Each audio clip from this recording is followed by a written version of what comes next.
always hearing, eat your vegetables. Well, for some of us, it's a little harder than others.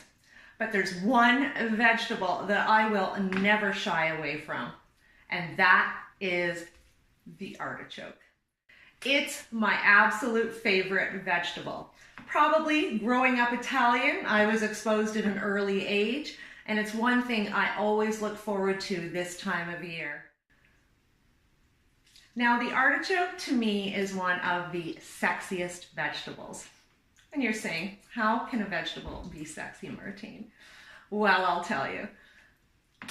Here we've got this tough exterior. Look at it. These leaves are tough. But underneath that tough exterior lies a very tender heart. And the fun of eating the artichoke is getting to that heart. Today, I am going to teach you to make a very simple recipe that will not only tantalize your taste buds, but will have your nearest and dearest begging for more. Now, the first thing that we need to do to get prepared is get a pot. Now, today, I'm using a pot like this, as you can see. I want enough room that this can go in and they fit comfortably. I'm going to put it on the stove and I'm going to get this pot hot. I want it boiling. Now the next thing we're going to do is prepare the artichoke. Now again, I talked to you about those tough leaves. Well, I'm going to show you how to handle those tough leaves. Now the artichoke is very rich. It's very high in monounsaturated fats. So if you are eating a dinner with a meat course, you might just want to share this with your significant other. If you're vegetarian, you're probably going to go for the whole shebang. Okay, so we need our ingredients. Of course, the star of the show, the artichoke. Next, I've got some grass-fed butter. Of course, any butter will do, but I'm into the grass-fed. I like it because it's high in CLA, conjugated linoleic acid. Next, I've got some Asiago cheese. I tend to go for Asiago because I find it a little bit more flavorful than the Parmesan. I've got some fresh thyme. You don't need that much. It was just more for decoration. Some Himalayan salt and pepper. Panko. Now, panko is a Japanese breadcrumb, quite available. You can find it, usually without too much trouble, unless you're in Regina, where I am. What I like about the panko, different than the breadcrumbs that you'll buy in the store, is that these are made with wheat, flour, yeast, and salt. Super simple ingredients, so it's the healthier choice. When you're buying just breadcrumbs, you're getting all the preservatives and way too many ingredients in that. So again, my thing is pure. The panko is cool because also it's, look at it. See? I like it. We're going to get the artichokes prepared for the water. Now, a lot of Italians like to do everything the hard way and the long way. I don't do that. I'm the quick and dirty way. I leave part of the stem on for the steaming. A lot of people get rid of it now. I don't do that. Why? Because I need this to hold on to. As you can see, there are some furled leaves here. We want to get rid of those. Clean it up. Anything kind of dead. Now, for me, finding an artichoke that's not too old is imperative. And as you can see, look at the texture in there. It's still sort of soft and it's rounded. Sometimes you'll see them in the store and they'll be just about thorny. Those are old. You don't want those ones. You want these ones, especially when you're paying $3.50 or $4 each. Get the fresh ones. This is a pretty fresh artichoke, so I don't want to lose much on these leaves. So I'm just going to cut it. Make sure your knife is sharp. And there we go. Inside. Now, this is so simple because the next step, all we have to do is place it in that boiling water.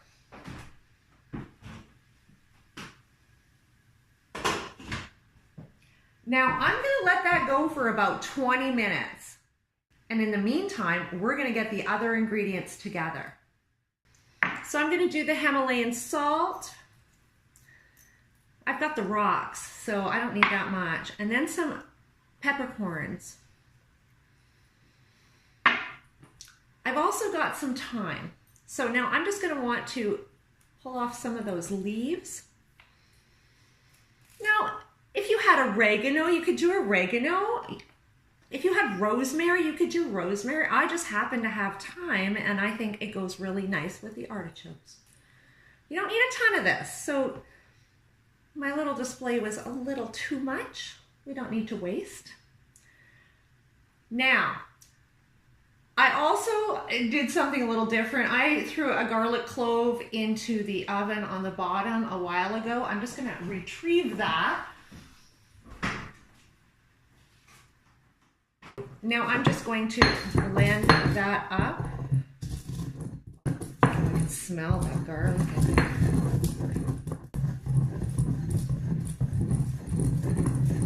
Oh yeah, smell that thyme blending in. Oh, I love my mortar and pestle. I feel like a witch. Stirring up my cauldron. Very cool. Now that that's ready, we're going to get our breadcrumb mixture, and I'm going to take some of my spice mixture and blend it in.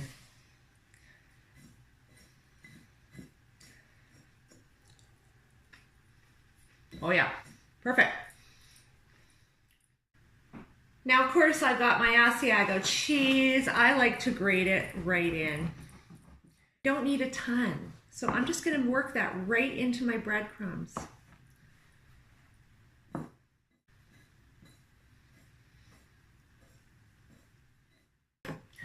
Okay, so get your pot. Now, I don't need a whole lot. What I'm going to be doing is just drizzling this butter over the artichoke, and then I'm going to be pouring this mixture over top. So you don't need a ton. We're going to put that on super low and let that melt. Just as the flavor of the artichoke is very rich, so is its history. In fact, it goes back to the mythology of the ancient Greeks and the ancient Romans. Apparently, Zeus, who was visiting his brother Poseidon, encountered a mortal woman. Her name was Cynara, and he was a little obsessed. He decided to move her closer to Olympus to be at his beck and call if Hera turned her back for a moment. It didn't take long for Cynara to get very homesick, and she went to visit home and her mother very quickly. But Zeus got wind of that, and when she returned, cast her back to Earth in the form of an artichoke. In the 1500s, Catherine de' Medici introduced the artichoke to France when she married Henry II. Now, luckily for Catherine de' Medici, she was nobility, because the rest of the women, they didn't get any. Eating artichokes was reserved for men. Why? Remember I told you that I thought artichokes were a very sexy food? Well, they thought so too, because it was thought to be an incredible aphrodisiac and would give too much sexual power to whoever ate it. Okay, so what you want to do is just test it and maybe get some tongs and just try to pull one of the outer leaves. Now how you're going to tell is just to take a little bite. And if this part comes off tender, it's getting close to ready. Now, the thing is, this is an outer leaf, so the inside should be getting tenderer. I'm going to give it another 10 minutes. Now, what I do is I rinse it under cold water for a bit. One, to get rid of any of the bitter residue of the steaming of the artichoke. Don't worry, it's not going to be bitter when you eat it, but part of steaming it is getting rid of that. Now I'm just going to wash it under cold water, which will also help me handle it a little bit better. And we're going to bring it over to the board. Now, see this stem? Yeah, that stem. I just cut it off here. And you are going to place that artichoke inside. Now, you just want to spread those leaves apart. Now, it's hot as you're opening it up like that, so that's why I said to put it under cold water.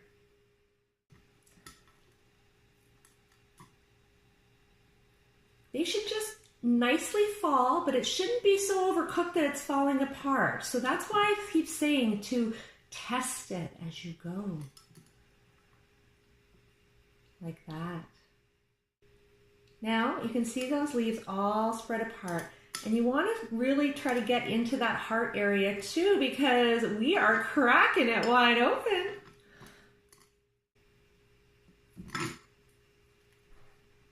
Listo. Next, we are simply going to take that little mixture and we're going to put a little layer. Now, this isn't about gluttony, okay? Remember, because we've got cheese in here, this is breadcrumbs, and we've got a rich vegetable. So this is about flavor, not excess.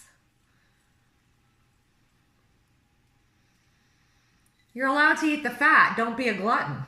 Pretty simple. Next, I'm going to get my butter. I'm just going to drizzle a little bit on top. Set those breadcrumbs. There we go. Ah, let's do it all. And I'm going to add a little bit more.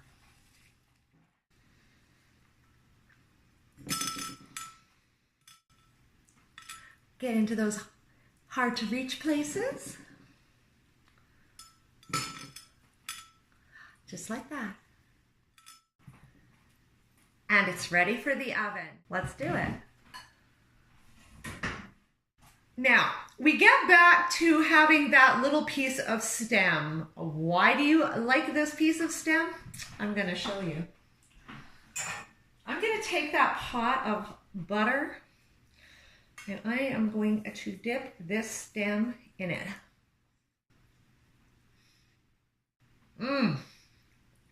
I can hardly wait. We're going to move this along.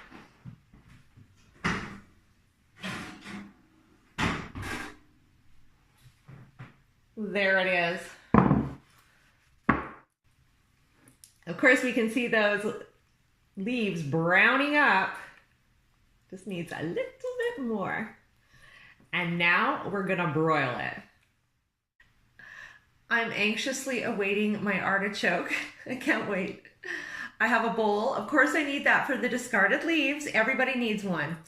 A plate, and you'll need a napkin because this is gonna get a little messy. You'll also need a seat because it's gonna take a while. And here we are. It's done. The broiling is the key. Now, make sure you get a good grip on this. Now look at that. It takes up the entire plate. Now, you're gonna need to take a seat because this is gonna take a while. What you have to do is you start eating the artichoke from the outside in. So one by one, you're going to eat your way to the heart. These leaves should just pull easy. So what you do is you take a leaf and you pull off the meat with your teeth.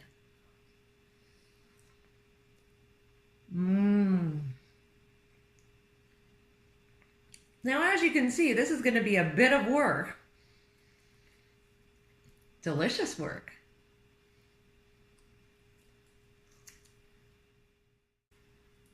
As you can see, using a fork and knife is not an option with this vegetable. So I'm going to eat away. And when I get close to the heart, I'm going to let you know. Interestingly enough, just as Catherine Medici brought the artichoke to France, the French brought it to the United States, to Louisiana in the early 1800s. And that's the first place it was commercially cultivated in the United States. It didn't last long in Louisiana because they found California to be more conducive to the growing of artichokes. And production moved off to there. And if you are eating them today, that's where you're getting them, California. You're going to get to the last one, so there's going to be a little left. Smaller and smaller, because your reward is coming as we start to expose the heart. We're just going to pull these layers up. Now, you think you're just about at the heart, but no. Ah, look at all that hair. This artichoke does not want to be cracked. They're all like that. Okay, so now the step I was telling you about the old Italians that do it the long and hard way, well, they would have gotten rid of that at the beginning. I'm not doing that. You're working for it, and I want you to know how the artichoke operates. So now what I'm doing is I've got a serrated grapefruit spoon, and I am just delicately, see, very delicately removing that layer, because I don't want to lose any of that heart after all this hard work. The heart, my favorite part. That is delicious.